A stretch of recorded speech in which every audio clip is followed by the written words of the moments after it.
What's up, everybody? Welcome to the Movie Minute. In this episode of the Movie Minute, we are talking about Gladiator 2, starring Paul Mescal and Denzel Washington, and it is a follow-up to the 2000 masterpiece by Ridley Scott, Gladiator. The true question is, does it live up to the hype? Can it fill the boots of its masterpiece predecessor? So, if you're wondering if this film is worthy of a theater experience and worthy of your money, let's jump in and talk about it.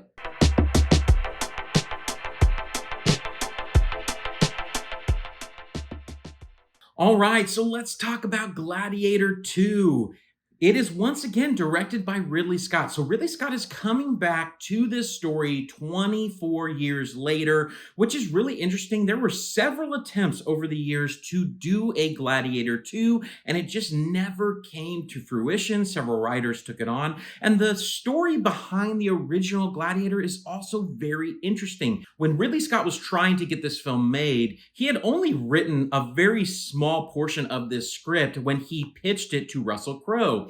And Russell Crowe, his whole thing was, hey, I want to help craft this story with you. And so when they actually greenlit this project and took it to filming and they were on set, the script was still being written, which actually speaks to the insanity that this became a masterpiece. If a script is being written while the movie is being made, those films don't end up being very good films. But there are outliers, and Gladiator is one of those. They literally were writing the story as they made the film. And it really obviously worked out. I mean, many people would put Gladiator as one of the best films of all time. It's very easily within my top 10 films of all time. I absolutely think it's a masterpiece. And so when you're trying to follow up a masterpiece, that is a very tall order. It's very difficult to make something that meets the expectations of that original film. The main story of Gladiator 2 is set over a decade after the events of Gladiator 1 and Maximus and Commodus. And Rome is now being ruled by these two crazy twin brothers. So Rome is on the decline. They're still sending out their generals out into the world to conquer just for the sake of conquering. And General Acacius, played by Pedro Pascal, is one of those men. And he conquers a place in Africa that then leads to us meeting Paul Mescal's Hano. And Hano is on another course of revenge for the wrong things done to him on the conquest for Rome. And then all of these events start to play out as we get Hano back to Rome, and he meets Denzel Washington's character, Maximus, and there's all of this intrigue and political play going on of how is Rome going to survive these two insane emperors, Gaeta and Caracalla. That is the gist of the plot without giving you any spoilers. So let's jump in and talk about a few of the things that I liked.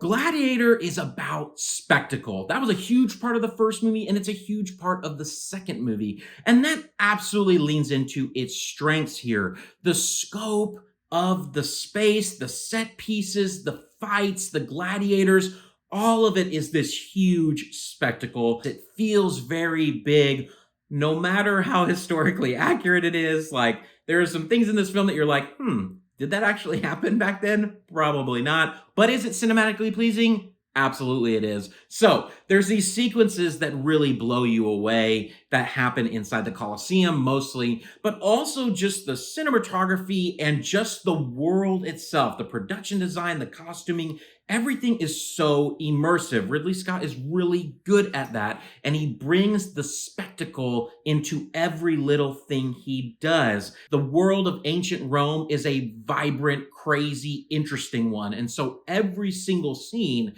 you're really kind of soaking in all the richness of that culture. And just like the first movie, the soundtrack here is very good. It's really powerful, with also some elements of the first one drawn in and kind of played up here. And so it really hits a lot of those emotional spaces that the first did, and it leans into that strength, right? The music really swells well in this film, and it added to the moments. I think the thing that really shines in this movie over everything else, though, is Denzel Washington.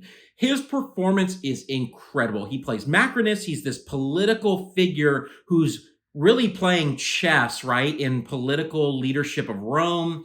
And he kind of touches all of the main characters. And this film really kind of treats him as the main character, essentially. And so his performance is so good. I mean, the guy is a legend, and he brings that legend to this film.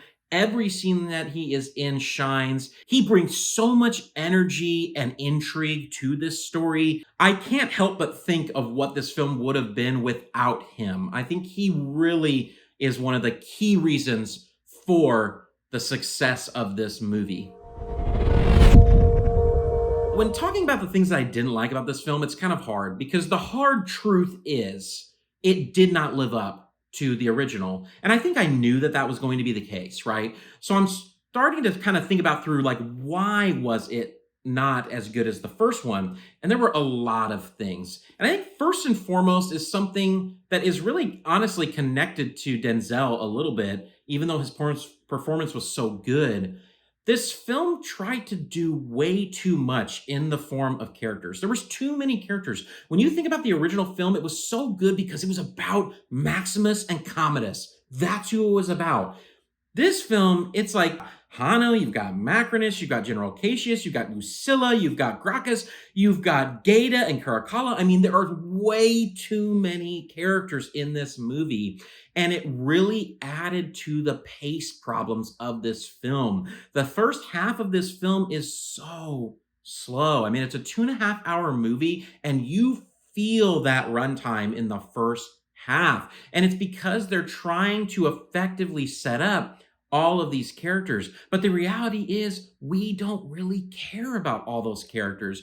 I mean, you can care a little bit, but there's a huge difference between A characters and B characters, and they give way too much time to the B characters in this film. If you based it on screen time alone, Denzel is the main character in this film, and that hurt the movie. He is not the main character. Hano, Paul Mescal, is the main character. And so the pacing and the balance was off with this story. And it really found its rhythm right halfway through and heading towards the end. But by that point, you're just a little lost with the complex nature of all of these relationships and narratives that they're trying to weave together. And they didn't weave together very well. It was very bumpy. And along with it being bumpy, it was slow. And slow movies, it can be slow and be good. But if it's slow with bad development and narratives that aren't really working, it feels really rough.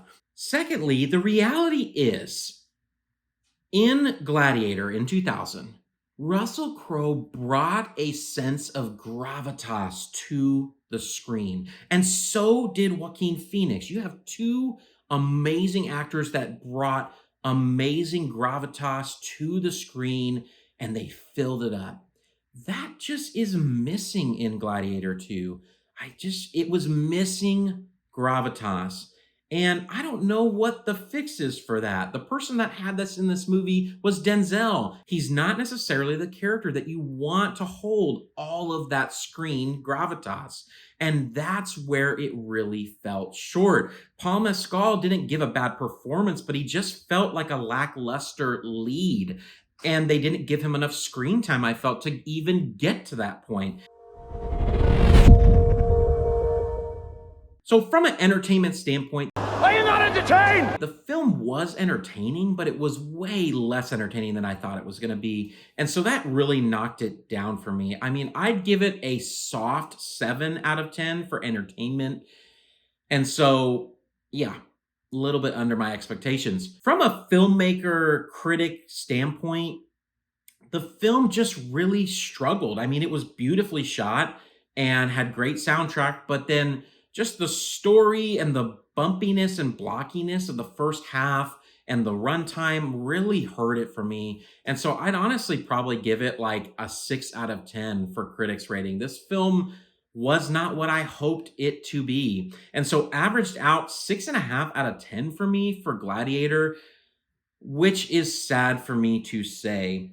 So from a badge standpoint, I think that this film is good. And I think if you are a Gladiator fan, you would enjoy seeing it in theaters. But I think for mass audiences, I would give this film a couch potato. I think that it's not necessarily needed to see this film in theaters. I don't know if it's worth that ticket price unless you see it on a discount day. It just is one of those films that feels made for TV, which is rough, right? It feels like they could have released this on Netflix or Prime, and it would have been just fine. If you saw Gladiator 2, let me know what you thought down in the comments. And if you're looking for more non-spoiler reviews from a filmmaker perspective, like and subscribe. Would love to have you a part of this movie journey with me, and I'd love to be your movie guy. And until next time, everybody, peace out.